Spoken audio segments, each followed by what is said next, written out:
میں امداد سمرول لڑائی مار کٹائی خونم خون لالم لال ضمنی انتخابات 21 حلقوں پر مجموعی طور پر پورے ملک میں، اور زیادہ کشیدگی جو ہے وہ پنجاب میں ہے، کیونکہ پنجاب میں جو ضمنی انتخابات میں زور وہ ہے مسلم لیگ نون کا اور سنی اتحاد کونسل اور تحریک انصاف کا۔ آج کے انتخابات عمران خان صاحب کو کیا دیں گے اور حکومت کو کیا دیں گے؟ عمران خان صاحب کے لیے آج کے انتخابات جو ہیں وہ مشکلیں بڑھائیں گے یا آسانیاں پیدا کریں گے؟ یہ سب سے بڑا سوال ہے۔ اور پھر کیا آج کے انتخابات کے نتائج کے بعد اسٹیبلشمنٹ یہ فیصلہ کرے گی کہ عمران خان کے ساتھ ڈھیل یا جو بھی نام دے معاہدہ کرنا ہے اس کے ساتھ یارانہ بڑھانا ہے، یا پھر عمران خان کو مزید سختیاں عمران خان صاحب کو دینی ہے، یا مزید عمران خان صاحب کے ساتھ جو ہے وہ سختی سے پیش آنا ہے؟ آج ان انتخابات کے بعد جو ہے وہ پتہ چل جائے گا کہ اسٹیبلشمنٹ کی پالیسی کیا ہے، کیونکہ مسلسل عمران خان صاحب کا پروپیگنڈا کرنے والے یہ بات کر رہے ہیں کہ جرنیل جو ہیں وہ جا کر عمران خان صاحب کے پاؤں میں پڑتے ہیں، ہاتھ جوڑتے ہیں کہ جناب سانو معاف کر دیو اور اپنا باہر آ جاؤ، ہم آپ کو کچھ نہیں کہیں گے، آپ نے ہمیں کچھ نہیں کہنا، آپ گارنٹی دیں۔ لیکن وہ نہیں مان رہے، وہ کہتے جی آپ نے جو کرنا ہے کریں، میں نے آپ سے بھیک مانگ کر باہر نہیں آنا۔ اور کچھ لوگ یہ کہہ رہے ہیں کہ جی عمران خان صاحب نے اپنے لوگوں کو لگایا ہوا ہے کام پہ کہ کسی طرح مجھے ڈیل یا ڈھیل دلوا دیں، اور کچھ لوگ اس کام پر لگے بھی ہوئے ہیں۔ کون کون لگے ہوئے ہیں اس پر بھی ہم آتے ہیں، لیکن پہلے جو آج کے انتخابات ہیں اور اس سے بھی پہلے ایک بڑا مسئلہ اس وقت جو پاکستان کا ہے، جس کو ہم نظر انداز کر دیتے ہیں سیاست کھیل کر، چاہے وہ ہم صحافی ہوں، چاہے ہم یوٹیوبر ولاگرز ہوں، چاہے ہمارا میڈیا ہو، اور وہ ہے پاکستان کے کسان کی حالت۔ کسان کے پاس پاکستان میں جو سب سے بڑی اپنا فصل ہوتی ہے وہ تو گندم کی ہوتی ہے، اور ان کا پورا سسٹم کسان کا بھی اور ملک کا بھی اسی پر چلتا ہے۔ اگر گندم کے 4 دانے ملک کے کم پڑ جائیں تو پھر ہمیں ڈالر باہر سے بھیک مانگ کر اور گندم باہر سے منگوانی پڑتی ہے۔ ابھی ہوا یہ ہے کہ پنجاب ہو، سندھ ہو، جہاں سب سے زیادہ گندم اگائی جاتی ہے، پنجاب کے بعد سندھ میں، پنجاب سب سے نمبر 1، وہاں پر کسان سے سرکار گندم نہیں اٹھا رہی، اور نتیجہ یہ ہے کہ کسان جو ہمارا انتہائی لالچی تاجر ہے اس کے رحم و کرم پر ہے۔ 1 ایکڑ پر 6 بوریاں سرکار دے رہی ہے باردانے کی، 1 ایکڑ پر 6 بوریاں ہم اٹھائیں گے، یعنی 1 ایکڑ اگر 40 یا 45 اپنا من گندم پیدا کرتا ہے تو وہ اس کا کوئی 25% حکومت آمادہ ہے اٹھانے سے، اس سے زیادہ نہیں اٹھا رہی۔ تو اس کے بعد باقی کدھر جائے گی گندم؟ ظاہر ہے باقی جائے گی اپنا فلاور میں مالکوں کے پاس، یہ جو تاجروں کے پاس، آڑھتیوں کے پاس۔ وہ کیا کر رہا ہے کہ اگر 3900 روپے پنجاب میں ریٹ ہے تو 3000 میں بھی گندم نہیں اٹھا رہا۔ سندھ میں اگر 4000 ریٹ ہے وہاں پر بھی یہی صورتحال ہے، وہاں پر بھی باردانہ نہیں مل رہا لوگوں کو۔ ہو کیا رہا ہے؟ جو چھوٹا کسان ہے وہ پس رہا ہے، ایون بڑا کسان بھی وہ متاثر ہوتا ہے، لیکن جو چھوٹا کسان ہے 15 20 25 30 40 50 ایکڑ زمین والا وہ پس رہا ہے۔ اس کے ساتھ کیا ہو رہا ہے؟ وہ یہ کرتا ہے کہ وہ سارا سال گندم کی پیداوار کے اوپر اپنا سرکل چلاتا ہے۔ اس نے کپڑا لینا ہے تو بھی ادھار گندم کی فصل پر دوں گا، اس نے شادیاں کرنی ہوتی ہیں تو بھی اسی آس پر کرنی ہوتی ہیں، اس نے یوریا خریدنا ہے تو بھی اسی پر کہ جی گندم کی فصل لے کر دے دوں گا، اس نے ڈیزل خریدنا ہوتا ہے تو وہ بھی یہ کرتا ہے۔ اس کا پورا سرکل، یہاں تک کہ ڈاکٹروں تک کا اس کا حساب کتاب یہی ہوتا ہے کہ جی میں علاج چل رہا ہوتا ہے، اور پھر چھوٹا موٹا مسئلہ ہوتا ہے میڈیکل اسٹور، اس کے کھاتے ہوتے ہیں کھلے ہوئے، تو وہ بیچارہ اس انتظار میں ہوتا ہے کہ گندم آئے، گندم بیچوں اور دیندار جو ہے ان کو دوں۔ یہاں یہ ہوتا ہے کہ یہ حکومت نرمی کر دیتی ہے، جس طرح پچھلے دنوں مریم نواز نے کہا کہ جی یہ پرائیویٹ پارٹیوں کا معاملہ ہے، اگر گندم 3900 روپے میں نہیں تاجر خرید رہا تو ہم کیا کر سکتے ہیں۔ ایسا نہیں ہوتا، حکومت کو یقینی بنانا ہوتا ہے۔ اب یہاں کیا ہو رہا ہے کہ جی کسان کو کہتے ہیں ٹھیک ہے جی آپ نے 3000 میں دینی ہے دے، ورنہ پڑی رہے، وہ دھوپ میں پڑی رہتی ہے گندم، موسم کے اپنا رحم و کرم پر پڑی ہوتی ہے۔ کسان کے پاس اتنے وسائل نہیں ہوتے کہ اس کو کہیں رکھ دے، کسی اپنا گودام میں رکھ دے۔ نتیجہ کیا ہوتا ہے کہ وہ بیچارہ مجبور ہو جاتا ہے، ایک تو گندم خراب ہونے کے ڈر سے، دوسرا جو دیندار ہوتے ہیں، جو قرضہ دار ہوتے ہیں، ان سے ان کی جو ہوتی ہے نا پیچھے اپنا وہ تقاضا کر رہے ہوتے ہیں پیسوں کا کہ جی گندم آپ کی ہو گئی اب دیں، تو وہ بیچارہ سستی مستی بیچ کے اور پھر وہ قرضے اتارتا ہے، تو کسان پس رہا ہے۔ کسان اگر ہمارا خوشحال نہیں ہوگا تو ملک خوشحال نہیں ہو سکتا، سیدھی بات ہے۔ تو ہر طرف سے وہ آوازیں آ رہی ہیں، اور لوگ ہمیں تانے دے رہے ہیں کہ جی آپ لوگوں کو سیاست لگی ہوئی ہے، ادھر تباہی ہوئی ہے، ملک ڈوب جائے گا اگر کسان کو کی طرف کسی نے توجہ نہ دی. کیونکہ آپ دیکھیں نا، ابھی جو نگران حکومت تھی اس نے گندم امپورٹ کر دی تھی، اب گندم اپنی بمپر کراپ پانے والا تھا، امپورٹ کر دی. اب وہ کسان بیچارے کو فلان من مالکان اور تاجروں کے رحم و کرم پر چھوڑ دیا ہوا ہے. تو اب کسان اگلی فصل کیسے کرے گا اگر اس فصل کا اس کو مناسب معاوضہ نہ ملا؟ تو یہ بڑا بحران پیدا ہو سکتا ہے. اچھا جی، اب کیونکہ الیکشن ابھی جب میں بات کر رہا ہوں تو تقریباً 3:45 بج رہے ہیں، اور میری ویڈیو آپ تک آنے تک میرا خیال ہے کہ پولنگ ختم ہو چکی ہوگی، اور چیخنا چلانا، دھاندلی کا شور، لڑائی مار کٹائی سارا دن چلتی رہی ہے. اور تحریک انصاف نے تو یعنی سنی اتحاد کونسل نے تو صبح سے کہنا شروع کر دیا تھا کہ بھئی دھاندلی ہو گئی ہے. اب وہ تو ان کا ظاہر ہے اپنا اپوزیشن جماعت ہیں، اور جو 8 فروری کو جس طرح کے الیکشن اور جس طرح کے رزلٹ آئے تو وہ زیادہ ویجیلنٹ ہیں، زیادہ ذرا چوکس ہو کر وہ شور مچا رہے ہیں. اب ان کی نظر زیادہ فارم 45 پر ہے. ذیشان حیدر صاحب ہیں، پولیٹیکل ورکر تھے، اٹھ کر اب وہ ورکر ہی ہیں لیکن ظاہر ہے MP کا الیکشن لڑ رہے ہیں. انہوں نے ایک اپنے جو ان کا 149 PP 149 لاہور کا حلقہ ہے، اس میں انہوں نے ایک چیز پکڑی. وہ یہ تھی کہ جو فارم 45 تھے ابھی پولنگ آدھے میں ہی نہیں تھی، یعنی پولنگ کا آدھا وقت ہی نہیں گزرا تھا، تو پریزائڈنگ آفیسر نے تمام جو اسٹاف تھا ان کا پولنگ اسٹیشن کا، اس سے انہوں نے دستخط لے لیے فارم 45 پر. تو انہوں نے پکڑ لیا، اور وہ جو پولنگ کا عملہ ہے وہ کہہ رہا ہے کہ جی ہاں ہم سے دستخط لیے گئے ہیں. تو بھئی کیوں آپ نے دستخط لیے ہیں فارم 45 پر؟ وہ کہہ رہے ہیں اس لیے لیے ہیں تاکہ بعد میں رزلٹ کمپائل کرنے میں وقت لگ جاتا ہے، تو دستخط وقت بچانے کے لیے دستخط. بھائی جہاں آپ نے اتنے زیادہ رزلٹ ڈالنے ہوتے تو ایک دستخط ایک ہی ہونا ہوتا ہے نا. وہ دیکھ کر پھر آخری ٹائم پہ یعنی خالی بلینک فارم 45 پر دستخط کرنا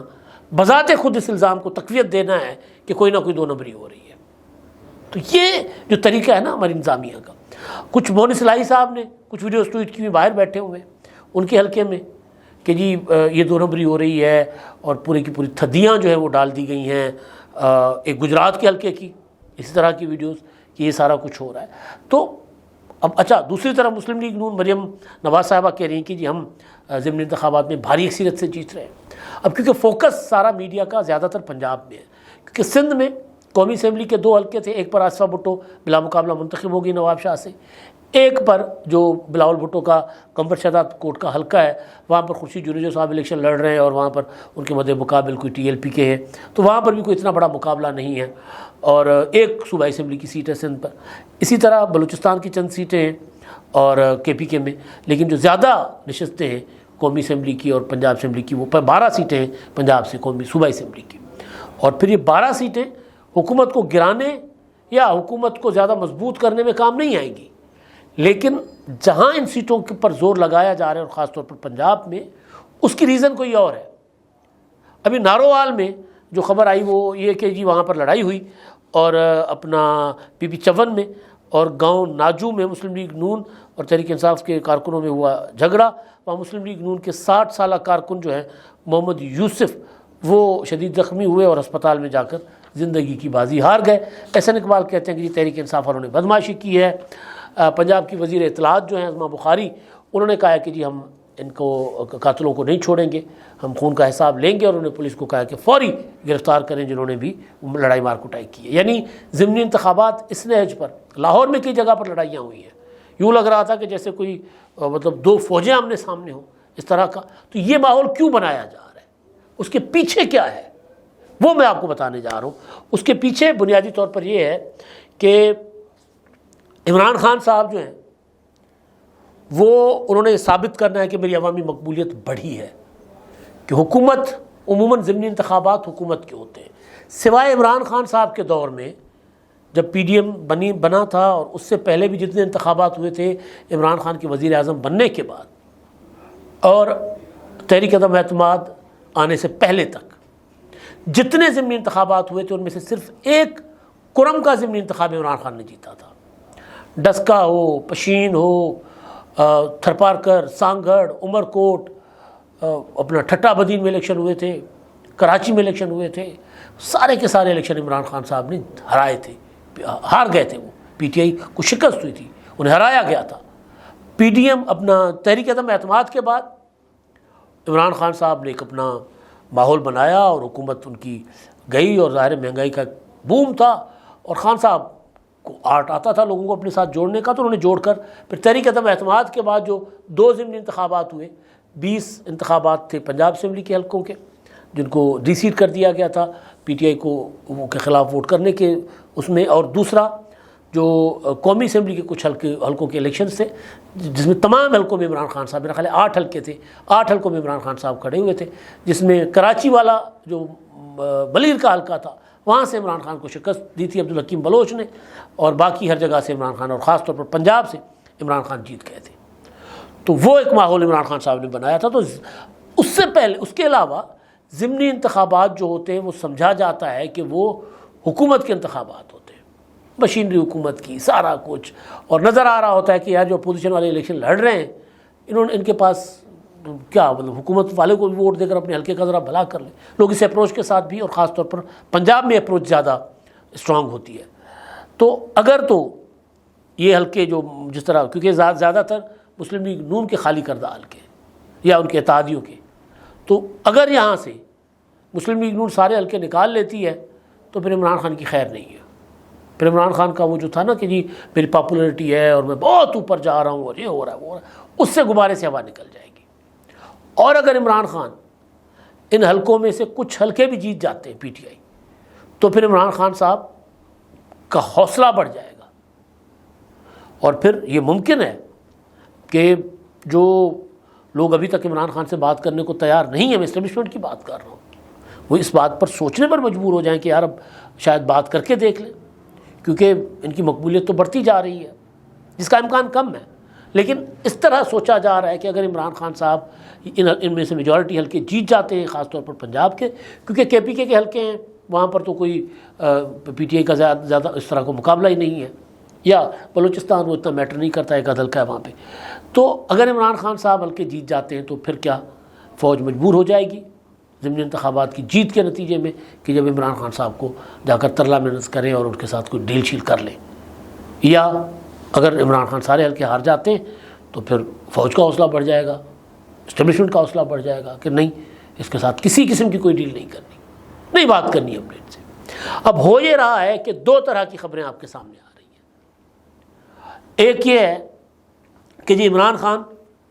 کو ترلے منتیں شروع کر دی گئی ہیں جرنیلوں کی طرف سے۔ حامد بھی پچھلے دنوں شاہ خانزادہ کے پروگرام میں کہہ رہے تھے کہ جی وہ جا کے منتیں کر رہے ہیں لیکن عمران خان نہیں مان رہے۔ ایک وہ ہے کہ جی عمران خان صاحب پیغام بھیج رہے ہیں جو کہ سرعام عمران خان بھیج رہے ہیں، خود انہوں نے میڈیا کے ساتھ جو گفتگو کی کہ جی میں تو تیار ہوں،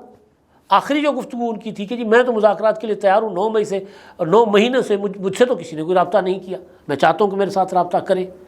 اور اگر میں قمر جاوید باجوہ کے ساتھ بیٹھ سکتا تھا جس نے میری حکومت گرائی تھی تو میں کسی کے ساتھ بھی بیٹھ سکتا ہوں۔ اس بیان کے بعد بھی جب کوئی پازیٹیو عمران خان کے حوالے سے positive response general Asim Munir صاحب کی طرف سے نہیں آیا تو عمران خان صاحب نے پچھلی 2 بار جو گفتگو کی اس کے بعد وہ انہوں نے عاصم منیر صاحب کو بنایا نشانہ۔ اس کا مطلب یہ ہے کہ ادھر سے عمران خان سے کوئی رابطہ نہیں ہو رہا، کیونکہ انہوں نے پہلے کہا کہ جی میں بیٹھنے کو تیار ہوں، اور جب ادھر سے کوئی جواب نہیں آیا تو انہوں نے توپیں کھول دی، اور میں نہیں چھڈاں گا، میں جب تک زندہ ہوں میں پیچھا کروں گا army chief general Asim Munir کا، جنگل کا بادشاہ، یہ فلاں یہ ساری باتیں انہوں نے کی۔ تو اس کا مطلب ہے کہ یہ بات غلط ہے کہ عمران خان سے کوئی فوج مذاکرات چاہتی ہے یا بیٹھنا چاہتی ہے۔ دوسرے لوگ یہ بتاتے ہیں کہ جی عمران خان ترلے منتیں کر رہے ہیں اور وہ چاہتے ہیں کہ ان کے ساتھ مذاکرات ہوں۔ اور ایک اور چیز مارکیٹ میں آ رہی ہے، وہ یہ جو گور بٹ صاحب نے خبر دی تھی کہ عید کے دن کچھ ریٹائرڈ جرنیل بیٹھے، انہوں نے کہا کہ جی ہم نے جو کچھ نواز شریف کے سپورٹر تھے، کچھ عمران خان کے، انہوں نے کہا کہ ہمیں نواز شریف اور عمران خان کو ایک ٹیبل پر بٹھانا چاہیے، مذاکرات کروانے چاہیے۔ بات گارنٹی پر آئی، کہا گیا کہ جی عمران خان کی کوئی گارنٹی دیتا ہے تو عمران خان کے حامیوں نے کہا ہم تو نہیں دے سکتے۔ اب یہ خبر ہے کہ جی کچھ بیوروکریٹس اور کچھ جرنیلز وہ بھی یہ کوشش کر رہے ہیں کہ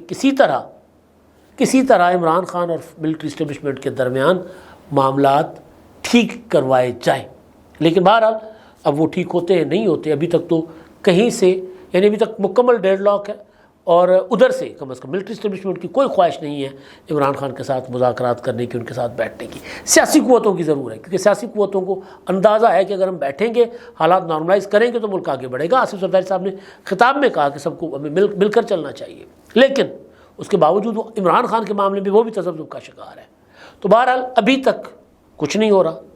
کہیں سے کوئی مذاکرات، کہیں سے کوئی بات چیت نہیں ہے۔ آج جو فیصلہ آئے گا یا جو نتائج آئیں گے ضمنی انتخابات کے، اس کے بعد ممکن ہے کہ کہیں نہ کہیں تھوڑی سی لچک آئے یا پھر سختی زیادہ ہو جائے۔ اگر جیسے میں نے پہلے کہا نا عمران خان جیت جائیں گے زیادہ سیٹیں تو شاید لچک کا فیصلہ کیا جائے، اگر عمران خان سب ہار جائیں گے تو پھر سختی زیادہ کی جائے گی، ڈنڈا زیادہ کیا جائے گا۔ اب تک کے لیے اتنا ہی، اللہ حافظ۔